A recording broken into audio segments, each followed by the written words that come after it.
We've got Chris Chance from Lyte, and Lyte, Chris is early pioneers of video glasses, and I see you've got some hanging around your neck, but not on.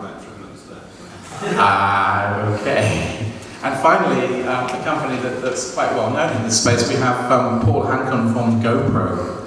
So there we go. So first of all, other panel sessions have asked how many people are wearing a wristband. How many people are actually wearing a kind of glass or camera at the moment and recording this session, apart from you at the back? Anybody else?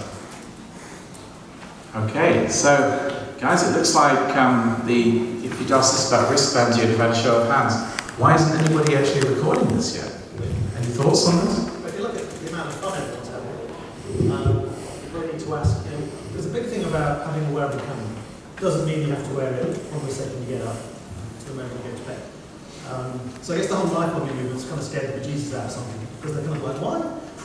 Why would I want to kind of document everything I do every day in my whole life? But actually, if you kind of think about them, you think about the things people used to write in diaries. They didn't write about every minutiae of detail that they do throughout their day. They'd write about the interesting, emotional, poignant things that happen: birthdays, dinner parties, playing with children, going climbing, going to the zoo, having a nice kind of intimate everyday moment at home.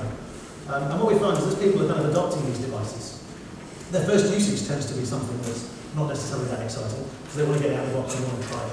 But then very quickly they kind of migrate to, what are those kind of cool moments where actually I want to stay 100% engaged in the moment itself. So those moments where you really value the time you're spending with your friends or your loved ones, where actually the whole act of stopping, interrupting that moment and taking a picture actually stops the fabric of the moment that was really happening. And they tend to be the most interesting moments as well. So I think the fact that, it may be interesting that no one here actually has a wearable camera, but the fact that they did, I still think not many of them would actually be wearing it here today. Because although there may be an interest point from if you're writing an article or you're writing a blog, if you want to capture some images about what's happening, I'm not sure in 10 years' time going back and reliving this moment is necessarily the most exciting thing. Or it might be, hopefully it will be. But you take it away. Yeah, sure. I mean, right now it's pretty obvious that these are normal comparison glasses. So, it's quite evident. We're doing one or two things that we build in development. So visible light, for example. So using can clearly demonstrate that possibly the camera's in action. I guess the real challenge will be as we start to crack this technology and it does miniaturize, and we can end up with what we call real fashion products.